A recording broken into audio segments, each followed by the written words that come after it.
Isn't there a disconnect here, Judge? Is there something wrong with our law that I don't have to worry about my client who's so bad? If he lived next to me, I'd be proud. I say that a lot, by the way, on the illegal aliens. A lot. Every time. I have not yet met one that I've represented that I felt I'd have any problem as a neighbor. And it's shameful. And I have said in open court on the record that I am embarrassed here today in court as an American. I am embarrassed for this country. I'm embarrassed as an American. I speak as somebody honorably discharged from the Marine Corps. I'm disgusted that this guy next to me, because he was born on the wrong side of a political boundary, is going to live in a cage for that reason. Disgusting, shameful, racist, miserable, un-American. When my great-grandfather, Max Victor, came here in 1904, and I have the manifest on my computer to prove it, he came with $10. Nobody knew he was coming. He wrote down tin worker. Said he was going to stay with somebody else. He didn't have 5 or 10 grand to dump on an attorney. He had $10. He didn't have 10 or more years to wait. Yesterday I gave a speech to someone who told me that they have a family member who's an illegal, who's doing it the right way, right? Legal immigration. 16 years he's been waiting. 16 years he's been waiting to do it the right way. And I just said, is there ever a point that we say the right way, the legal way, has become so unbelievably difficult that effectively there's really no way? Effectively, there's no way. And I got into an argument with one of these guys in the crowd who popped in and said, oh, they should do it the right way, blah, blah, blah, blah, blah, blah, blah. I said, easy for you, white boy, like me, born in this country. A simulated white boy. Yes, a simulated white boy. We're in a church split, you and I.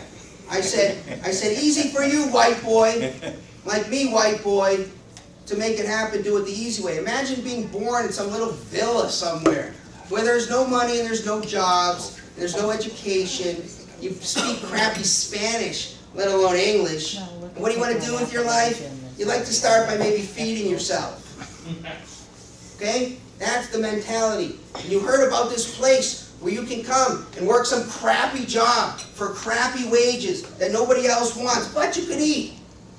And you heard about this great country called America, where other people have come to pursue their own happiness. And you came here, and what did you get? You got picked up by some numbskull and Sheriff Joe Arpaio's suite. You got thrown in jail for being here. It's shameful. I'm so embarrassed. I've said it all on the record in court many times. I said it once in a case, in a big-time marijuana case, where my guy had no money to come here. So his payment to the coyote who brought him here, his only means to come here, was he had agreed to work off the fee. That was his payment. And he was dumped into a house here and with lots of other people, and he was given his job, and guess what his job was? Wrapping marijuana. And guys with guns said, guess what? We brought you here. He doesn't speak English, has no friends, no money, no way to eat, no contacts, can't even make a phone call, and even if he could, nobody can help him. Wrap the marijuana, boy. So he rapped. It just happened to be, in the day he was rapping, a bunch of other guys were rapping, a bunch of guys with guns called the police, enforcing the drug war, smashed open the doors, threw AR-15s in his face, threw him on the ground, and charged him with a whole bunch of big-time felonies. And a bunch of lawyers, me and a bunch of my friends, for pretty close to nothing, got involved and helped these guys out. I couldn't even speak to this guy. I had to bring an interpreter with me. And he was one of the sweetest guys I ever met. Unsophisticated. He was one of the best almost Americans we almost had. He just wanted to come here. And I stood in court next to him and the interpreter on the day of his sentencing, where he was going to do some time and then get deported back to Mexico. And all these other guys were in chains, all illegal, and they were all crying when I was done. They were all crying. They were so happy that somebody was just speaking up for them. It was one of my proudest days. It's a Judge O'Toole's court, and I'm sure it's on the record. And I was choked up, I could barely talk. And I walked out of there thinking, the new Jews. These are the new Jews. Mexicans are the new Jews. They're at fault for the collapse of our economy. They're at fault for all the violence and the drug war. They're at fault for everything we can possibly think of. Let's just stop them and ask them for papers. Let's make their already miserable plight even more miserable. It's just so damn un-American. Shame on people who support this stuff. Next one. Mark, am I one of the few that feels like a lot of these, oh, thank you, yes.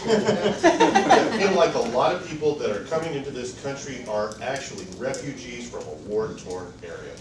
You're talking about Mexican people coming in? Yeah, people that are from some of those narco-ruled areas that are war zones, and they're trying to escape them, and they don't have any place in Mexico to escape them. Yeah. They're trying to escape them here.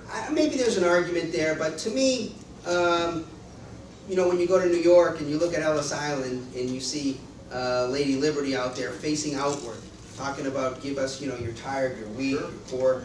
It's really not about anything more than this is a place you can come and pursue your happiness. That was really the shining promise that America was about. That's what we are.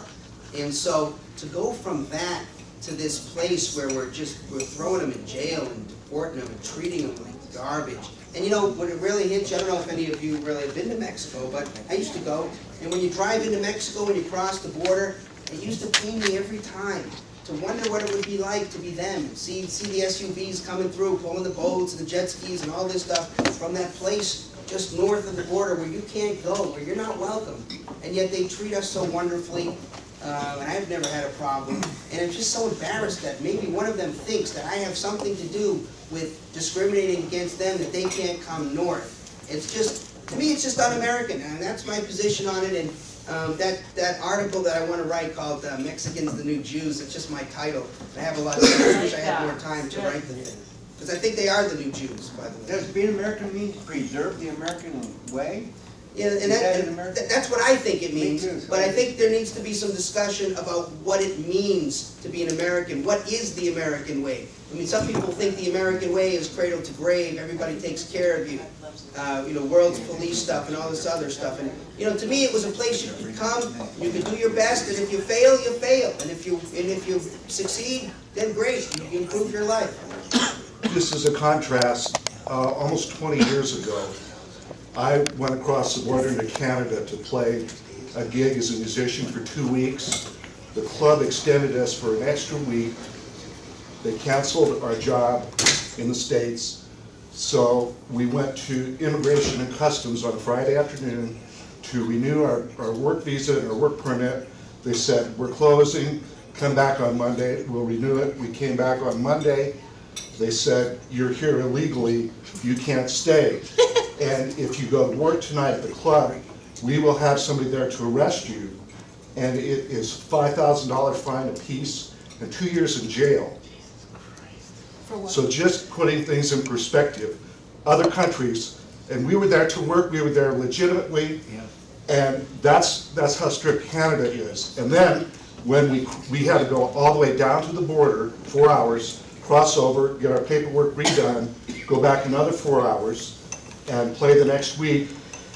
What happened was they didn't renew the bond on our musical equipment, and when we went to cross back into the States, we were subject to having all of our equipment confiscated and being arrested. So I just want to, I'm not making a comment about the immigration thing here, but let's put it in perspective of what other countries are doing. That's pretty severe. So because they suck, we should suck too? I got a lady that actually, I don't know if you deal with any immigration stuff. This girl's begging me, beating on me. Shut, speak up. Yeah, he says he's got someone who doesn't know if we deal with immigration. The answer is no, we don't do immigration right now. However, if there ever comes a time when something sneaks through for amnesty or something like that, and there's a short window, it will be my goal to be maybe the most loved and most hated man in America, because I will do everything in my power to take as many illegals and make them legal as quickly as possible. That's going to be part of what my goal is. Yeah, Mark, listen, a lot of what you say has a lot of feeling to it, but essentially what you're saying is do away with the border completely, and do away with our sovereignty, and do away with the control of the people who enter our country and don't. And I think that you're really carrying this thing way too far. Yeah. Well, you know, I'm a big fan of private property, and you know, I feel like I'm pretty good in terms of ruling my own property, and I have absolute jurisdiction on who gets to trespass and who doesn't.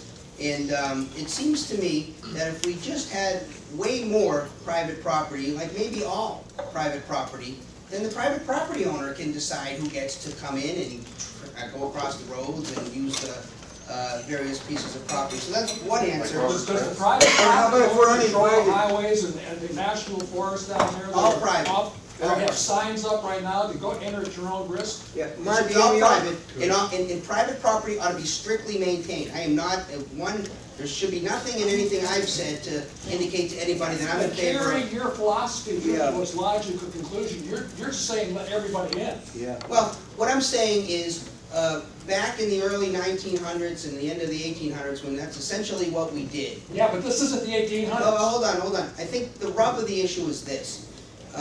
The only legitimate argument that I've heard against the immigration, my position on immigration, is that, oh my God, there's so many benefits, and they come here for the benefits, and this and that and the next thing. And that's a legitimate argument.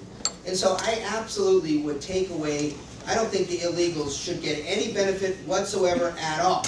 But as a little footnote to that, I don't think the legals should get any benefit at all. And by the way, and let me just finish that thought.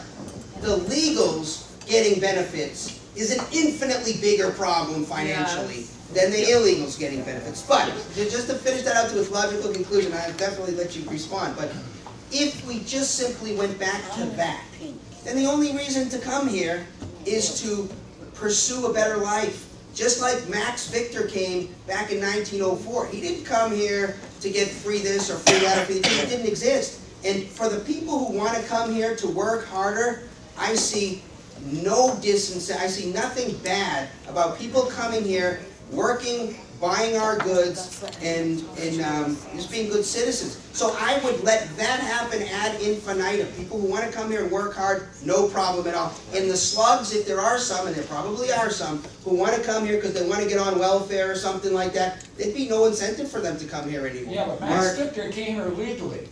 Mark. He did come here legally, but remember, first of all, right and wrong are independent of legal and illegal. So I'm more interested really in what's right and wrong. Max Victor showed up on a boat and in essence walked in, maybe got an immunization shot, and that was the end. Mark, you get a hold of the Mexican immigration laws and read them. And that's the immigration laws we should have for the United States. Yeah. Not true. Hey, Mark, so you're saying we're all invited to your house tonight for free food, free utilities, free use of your car because You didn't listen to it's him. okay. No, I'm You pretty didn't sure want to you heard work. what he said. He said if they want to Because pursue. we're uninvited. We're all going to come up uninvited to your house and you can pick half of us that you want us to. If we want to work. I think this is a great example of listening what I said but not hearing a thing I said. I said exactly the opposite of that, sir.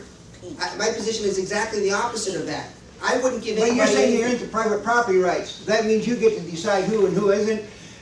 And with this thing that's going on now, we're not getting to decide who and who isn't anymore. We're just going to show up at your house and deal with it.